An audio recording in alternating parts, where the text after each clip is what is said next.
Senyores, senyores, Johnny my friend. Kali ini kita punya dua mobil yang berbeda, Toyota Alphard di sebelah kanan gua dan Toyota Velfire ZG 2013 di sebelah kiri gua.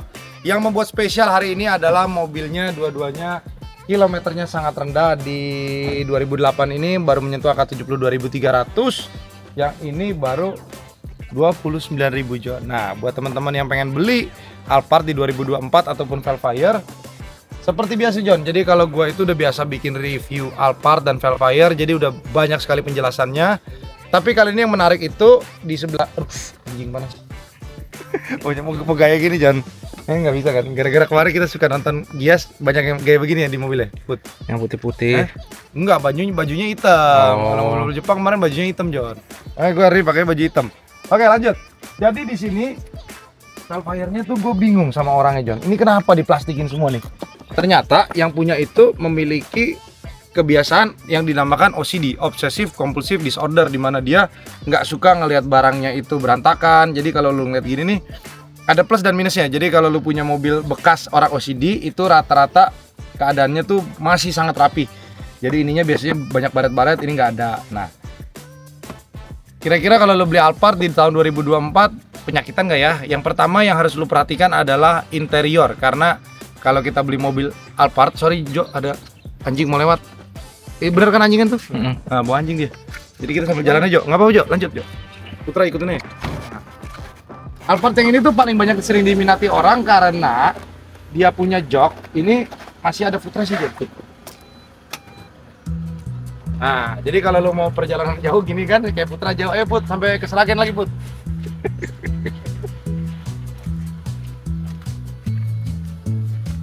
Oh, kasihan Putra John. Bagi banget ya. Apa tuh? Diajak muter pakai mobil John. Iya. Gue malah ngajar mobil. Gue malah ngajar mobil. Nggak apa-apa John. Hidup tuh kadang-kadang memang begitu John. Terlihat tidak adil John. Tapi kita harus syukuri aja apa yang ada. Jadi kenapa orang banyak banget lebih nyari Velfire ZG dibandingkan Alphard SC di tahun 2024? Yang pertama adalah bentuknya Velfire-nya lebih progresif dan juga lebih kelihatan muda dibandingkan Alphard. Contohnya apple to apple yang itu. Mundur lagi sayang, sorry. Jo, gimana Jo? Mobilnya bagus gak? Kemana lu sempat bawa ke Bekasi kan? Ambon. Lu rasanya pengen ya? Punya anak bawa ini enak ya? Enak, cuman kalau kekurangannya kalau gue bawa sendiri nggak ada driver, kelihatan kayak sopir John. Enggak juga. Ya kalau gue iya benar, gue setuju sih. Jadi dulu gue punya tipe unit yang sama, cuman bedanya dulu itu gue tahun 2012 Audiolus. Waktu gue bawa ini pas Covid kan sering kemana-mana tuh. Jadi gua kalau bawa bini gue di belakang, anak masih Eslin waktu masih kecil kan. Suka mas parkirnya di sana mas, gitu kan. Iya, karena mungkin dari faktor segi muka, warna kulit ya kan. Jadi ya plus dan minus lah. Tapi kalau dari secara driving position, Alphard dan Velfire ini duduknya lebih nyaman dibandingkan mobil-mobil yang seperti supir lainnya. Ya kan, nah gitu di bagian situ juga sudah ada elektriknya. Jadi kalau misalkan lo kesempitan, lo tinggal maju mundurin dari situ tuh. Nah, aman, iya. Tapi memang yang paling susah itu nyari kondisi yang benar-benar bagus dan juga kilometernya asli. Jadi kadang-kadang kita nggak bisa berpatokan sama kilometer yang di mobil, tapi mengacunya lebih ke arah kondisi mobil. Makanya tak kenal maka tak sayang. Kalau masalah cet-cetan itu masih lumrah lah ya. Cuman kalau kilometer di bawah 50.000 harusnya bodinya masih lebih banyak originalnya dibandingkan repaintnya. Makanya kita kalau beli mobil bekas itu biasanya ada kadar toleransinya masing-masing. Kalau lu itu punya OCD yang terlalu parah, kayak misalnya lu demennya mobil itu nggak ada dosa, nggak ada apa ya, mendingan lu nggak usah cari mobil bekas John. Yang ada lu stres nyarinya. Apalagi kalau lu beli mobil Alphard, Velfire bekas, lu harga acuan kilometer rendah sama kilometer pelsong atau kilometer yang banyak pasti akan lebih jauh bedanya. Nah yang kedua, begitu lu beli Alphard, lu pengen langsung pakai dong. Lu nggak mau rapi-rapi lagi, ya itu dia. Makanya begitu lu beli Alphard atau Velfire, lu harus bisa tentuin budgeting lu dulu. Kalau memang budgeting lu pas-pasan, lebih baik lu nggak usah beli yang pilot seat, lu beli yang captain seat Jo. Oh yang captain seat. Plus minusnya gini, kalau lu beli captain seat memang nggak ada yang namanya footrest seperti ini. Ini nggak ada. Terus udah gitu joknya nggak model begini nih, dia modelnya masih manual. Ya, tapi kalau misalkan lu badannya segede otong atau lebih gede lagi, kan lu lebih nyaman. Lebih nyaman. Ini kan ada penyangganya nih. Nah, jadi lo kalau mau begini, ini kalau orang gendut susah John. Iya, kayak gini gitu susah kan. Makanya orang banyak nyari yang versi ini. Satu, ketika mereka punya supir, mereka duduk lebih nyaman. Yang kedua, plus minusnya ketika audio ini 18 speaker, kalau lu dapat mobil yang audionya itu udah rusak, itu lu menghabiskan biaya cukup banyak. Sekitar 20 sampai 25 juta itu kalau lu ganti segamblang. Kalau misalkan lu ganti prosesornya doang, kurang lebih copotan itu sekitar 5 sampai 8 juta tergantung lu gantinya di mana. Ini sih semuanya masih berfungsi dengan baik ya Jo ya. Masih dong. Gila, gue makanya waktu begitu ketemu, wah sih. Udah basah John. Hah? Begitu ngeliat interior udah basah. Iya, terus udah gitu di bagian sini juga kamera parkasisnya disimpan sama dia. Ini spionnya itu gantian nih hijau. Kenapa? Yang aslinya dia itu dicopot sama dia dari baru John. Takut hilang. Takut hilang karena pada saat mobil ini keluar 11 tahun yang lalu itu banyak sekali maling spion. Dan kalau misalkan habis dimaling, lu beli lagi itu sekitar belasan juta dan itu mungkin spion lu juga yang sama John. Nah, itu dia John. Jadi kalau lu hilang di lampu merah nih, lu ke depan lu nyari dong. Ada John langsung John spion lu lagi John. Jadi dulu begitu hilang langsung ada lagi John spionnya. Nah, kalau yang Alphard ini nih, perbedaan Alphard dan Velfire itu paling ketara di warna jok. Kalau Alphard yang tipe SC itu hitam, Alphard tipe G maupun ATPM tipe X, tipe Q, tipe G biasanya menggunakan warna beige. Kalau misalkan S atau SC dia warna interiornya hitam. Dan ini sudah dilengkapi dengan jok kulit asli.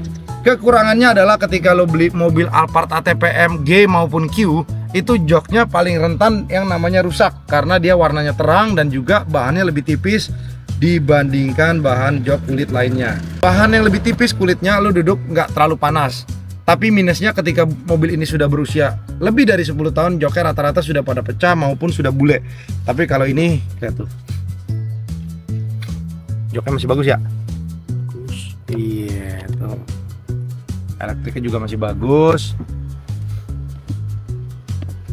Nah, mesinnya ini 3,5 Q, dia otomatis dari segi spek, dari segi tenaga, akselerasi lebih enak dibandingkan yang tipe 24 yang tadi. Tetapi bahan bakar sendiri efisiensinya lebih irit yang 24.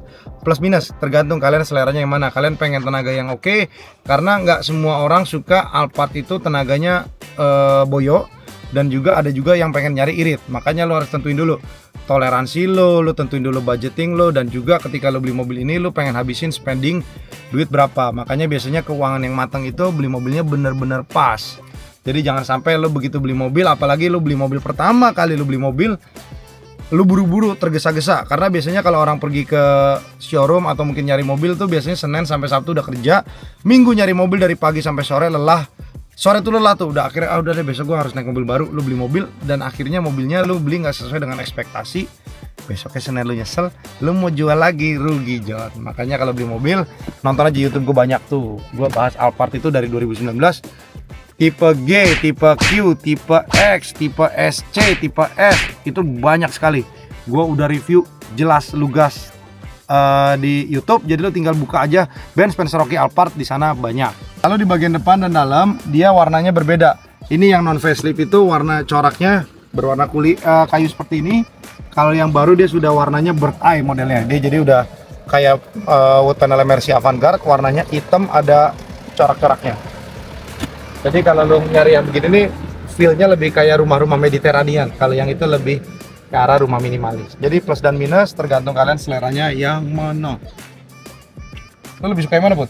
Interior beige atau interior hitam? Kayak beige deh. Beige ya? Kalau Beige lebih mewah ya? Hitam ngantuk kayaknya. Tapi gini, ada juga orang yang sukanya tuh kalau begini nih, mereka misalkan OCD nih, kalau ini kotor dia tuh Langsung bersihin ya. iya langsung bete. Apalagi kalau misalkan begini kulit, kalau lu udah dekil, lu sering-sering bersihin, itu paling gampang botak. Nih, bagian sini juga nih, kalau misalkan lu naik mobil nih, apalagi kalau orang yang beli mobil ini tuh asal pakai doang ya, itu asal gini nih, set. Tapi biasanya yang punya mobil ini udah ada tukang bersih-bersih ya. Satu, yang kedua juga biasanya pakai mobil ini 8 dari 10 orang itu ya udah asal pakai aja. Makanya nyari yang kondisi seperti ini hanya 2 dari 10 mobil. Kenapa Euros jarang sekali stok Alphard begini? Begitu dapat, kita pengennya tuh yang langsung orang bisa pakai. Yang kedua juga interiornya yang benar-benar standar kita. Ini dulu kayak ini dapat waktu itu dari tangan pertama langsung. Terus kalau yang tipe G anehnya, yang 24 itu dia belum power backdoor. Nah, yang ini udah nih. Bukan aneh sih Put, sebenarnya lebih ke arah lebih lengkap aja dibandingkan yang tipe G.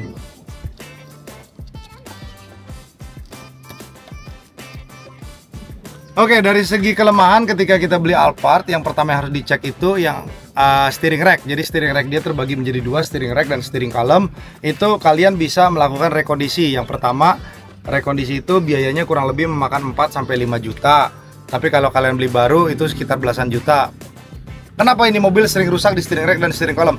Karena mobil ini didesain untuk jalanan yang tidak rusak. Artinya mobil ini kan rakitan Jepang. Begitu di Jepang kan nggak ada lagi tuh yang namanya jalanan berlobang, jalanan korupsi. Makanya mobil-mobil ini lebih cepat rusak. Apalagi kalau lu tinggal di pik kayak gue nih, paving block John. Itu Alphard tuh pakai sampai kilometer 70.000 udah pasti bunyi. Tarikan apa sih John? Tarikan depan juga kan? Sama, semua kan tarikan depan. Cuman dia ngaruh juga nggak? Ngaruh. Ngaruh kan? Dan yang kedua, yang paling sering rusak itu Alphard selalu balancer shaft sama engine mountingnya. Jadi kalau kalian udah rusak, itu cara taunya mesin itu suaranya kayak brrrr gitu. Nah, itu udah mulai kena tuh balancer shaftnya. Sebelum makin parah, biasanya lu ganti itu sekitar 5 jutaan di Toyota. Lu begitu udah ganti itu, lu flush lagi olinya udah beres. Udah beres. Ya, yang ketiga adalah transmisi Matic. Jadi kalau Matic di atas 2009, 2008 itu peralihan, ada yang udah CVT, ada yang belum CVT. Kalau udah 2009 ke atas itu biasanya sudah menggunakan transmisi CVT. Transmisi CVT itu kalau rusak lumayan juga John. Jadi kalau lu udah cara taunya gimana? Lu coba mobilnya Maticnya responsnya enak gak, lu masukin manual. Dan yang kedua pemeliharaannya itu sama. Matic kalau misalkan di D lu pakai terus-terusan di D, nggak lu pakai manualnya, lama-lama juga Maticnya bodoh namanya kan. Nah, jadi lu harus sering-sering pakai. Jadi dimaksimalin lah apapun fitur di mobil ini, kayak misalkan electric seat. Lu diem, lu nggak pakai, lama-lama kan giginya aus. Bukan apa namanya? Udah lama dipakai lah. Karatan lah ya bahasanya ya. Jadi makanya lo harus benar-benar dipakai. Minimal makanya berapa? Seminggu sekali? Enggak juga John. Maksudnya kalau misalkan lo pakai mobilnya kan lo mainin lah dikit-dikit. Mainin gitu. Dikit-dikit ya. Iya. Yang penting pas. Dimainin pas gitu ya kan. Kok gini? Tangan lu. Ini mau ini. Nah, gitu. Ini cuacanya panas John, jadi kurang fokus ya. Iya. Nih, kalau Alphard di tahun 2008 sampai 2011 sebelum facelift, sama si Alphard dan Velfire itu list bodinya cuma sampai sini nih. Nah, kalau Velfire dan Alphard yang 2012 sampai 15 itu model listnya begini. Makanya kelihatan lookset lebih mewah dan elegan yang facelift. Tapi buat sebagian orang nggak terlalu sadar. Yang penting mereka itu taunya oh Alphard dan Velfire. Cuman begitu lu beli, kalau memang kondisinya masih mulus begini kan enak. Tuh, lu lihat. Putih mutiara itu paling gampang yang namanya belang. Ini warnanya masih bagus semua. Cuman kalahnya di kaca film ya, Jo. Iya. Udah tua ya. Ini kaca film bawaan, John. Artinya 2008 ke 2024 itu udah 16 tahun kaca filmnya nih. Sebenarnya udah wajib ganti. Ya? Wajib ganti. Kabut kan jatuhnya ini ya. Iya, ntar kalau belinya nggak nawar gue ganti. Ya kan? Kalau belinya nawar ya kan gantinya di luar aja. Sebenarnya gue sih lebih suka yang ini Jo daripada yang baru Jo. Lebih apa ya namanya ya? Lo kalau punya anak yang nggak bisa diam kayak anak gue kan nih. Ininya lebih gede, lu bisa bolak-balik ke belakang. Kalau itu tuh lu di apa namanya anak lu naik lompat-lompat gitu, aduh rasanya ngilu John. Dia juga kompartemennya banyak. Ini bisa dinaikin ke sini. Di sini ada kompartemen lagi. Dulu gua waktu ke Jawa, ini isinya susu semua John, gede John. Gila. Susu semua. Susu. Ini kan bisa dibuka tuh. Muat banyak ya. Muat banyak. Nah ini maju mundur dari sini. Di sini ada kompartemen lagi. Cuman jeleknya yang tipe ATPM itu TV-nya kecil modelnya, walaupun dia sudah menggunakan remote Jepang juga tuh. Fujitsu 10. Nah, TV-nya satu sinkron ya sama ini nih. Gitu.